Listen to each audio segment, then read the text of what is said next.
Hello, this is Tyler with Keystone Farm. Figured today I'd just shoot a little video on reviewing the past winter bale grazing. So this is where he had the water tank set up. So you can see there's a lot of pugging and traffic right here, but we put hay on it, so you can see the new grass already coming up. Should recover fine. And then I don't think he had many bales right here. I think he did bale graze this the previous winter, but this is kind of their trail on the way to the water. So we unrolled hay on this too, so it wouldn't get beat up too bad. Probably come in nicely as well. When they push all that hay into the ground, you get a lot of good seed to soil contact.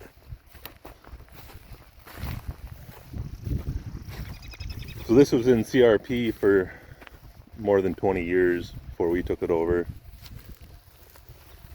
4 years ago, and you can see it's pretty sparse.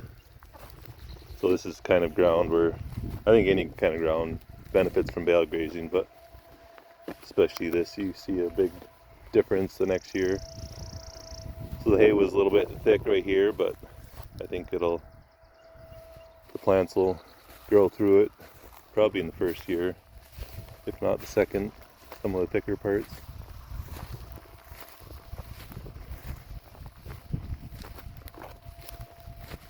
So you had a couple bales there.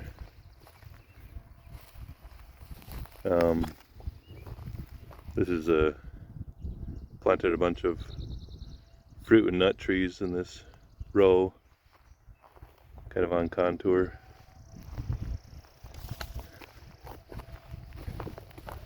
And then he kind of skipped an area. It was a little bit flatter here. I think he tried to use the hill to his advantage, put the bales on the upper part of the hill so he could roll them down the hill. Here's some more fruit trees, apple trees and plum trees.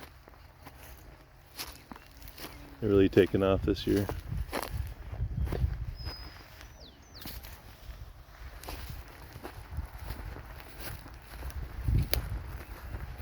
So as you can see, this is the spring flush, and it's not a whole lot going on here. I mean, we graze it a few times every summer, but definitely a benefit. I'll do later videos, showing where it was bale grazed compared to where it wasn't. It looks like he skipped through this area, and then this next area is more concentrated. Can't really see a lot of effects from bale grazing yet, because, well, partially early in the year, and then we haven't got rain in, I guess, a week now, and it's been hot. The grass is growing, but it's not yet. It would help to have some moisture to break down some of this hay and manure and whatnot, and then grass would grow through it. So yeah, there's 1, 2, 3, 4, 5, 6, 7, 8, 9, right, 12, 13 spots of bales here. We used a bale ring, so the hay and manure is kind of concentrated, but you can see this is an area where he didn't have a bale, and there's still plenty of manure. So even the areas there wasn't a bale, it was still, it's a lot better to get the hay, poop, and pee all in the same area. That really takes off. But also they pee and poop and all around the pasture when there's bales. So see, he has a couple more left. He didn't quite make it through all of them.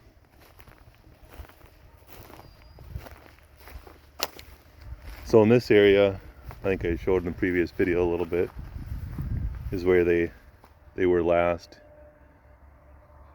Once the grass started greening up, he put a cross fence here so they couldn't, graze this whole paddock. Otherwise they would stop eating hay and then just go to grazing and eat it right to the ground.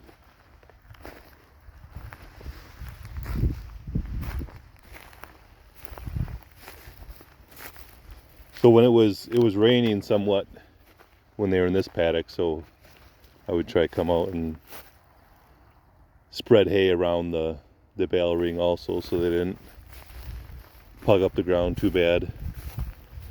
And I think this mainly works in a smaller scale. I'm not suggesting to do this with, at least with the bale ring, in a large scale with 20 or more. I think on that scale, unrolling is better, or pre-placed bales and then excluding them and no bale ring is probably better too. So we didn't quite make it through this hay, but we'll just spread it around.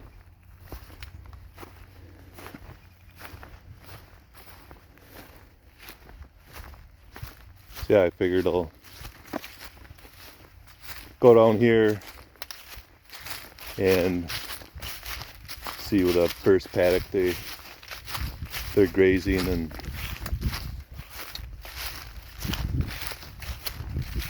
kind of talk about how we're gonna graze them, at least in this time of year. Move them quicker through the farm. With the extended forecast, it looks like it might have been a really good idea, the way we did it. Wait till the grass is more than a foot tall to start grazing. There's not much rain in the forecast, so we'll see. In the past few years, we've had some late springs, early summers where it hasn't rained for a month or so.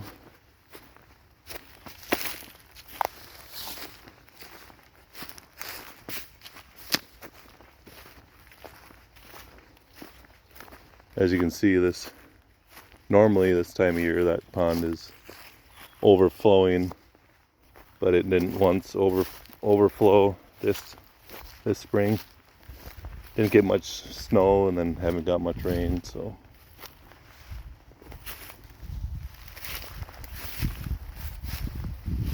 yeah, it looks like they clipped this down pretty good. Looks like they're preferring this kind of low area. The grass is a lot lusher. I'm looking up here with this smooth brome grass. Not seeing quite as much grazing on that.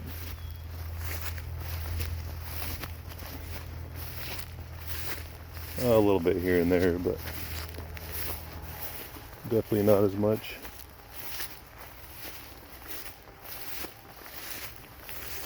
So some people are worried about cedars taking over their farm, but I don't know, we really like cedars. They provide, as long as there's not too many, few here and there. Like you can see here, maybe not with this angle, but they bedded behind this cedar for some good shade, and then they'll also go underneath cedar trees when it's cold or windy in the winter.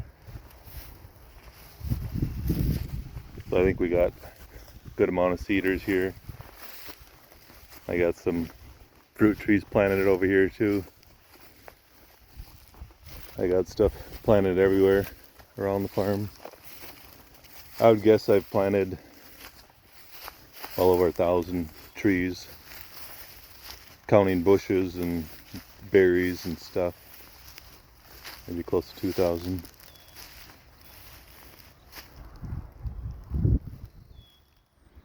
So it's going to be hot today. They're already preferring the shade.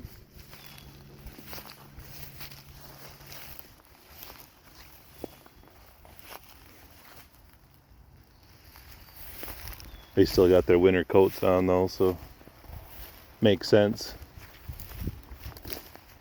This is This was thick woods where no sunlight was getting to the ground, but I've been clearing it over the years.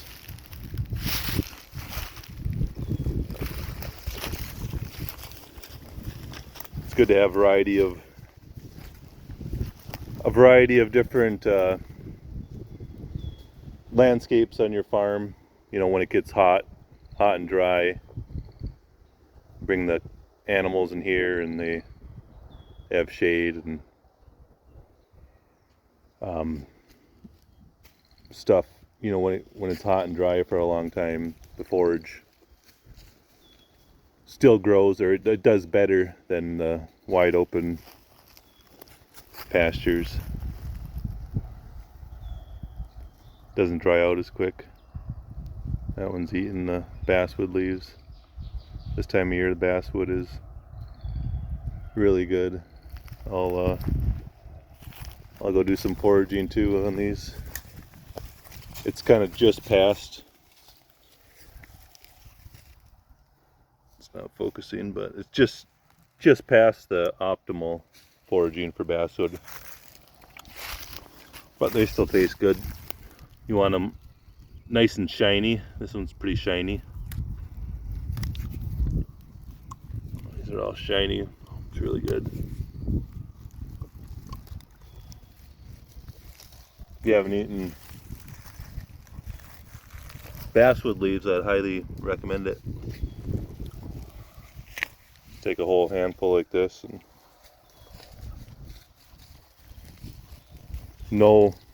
absolutely no bitterness at all. In a couple days they'll start getting bitter, and they're not really sweet, but just kind of tastes like a protein bar or something. Seems like they're just packed with protein. So yeah, just good to, I mean, these pastures aren't optimal, but there's a lot of variety in forbs and trees, and we don't feed any mineral. I think he feeds some salt once in a while, but we haven't really had any issues, at least with cows. Had some issues with sheep and goats, but those are a whole different animal. All right, that's it for now.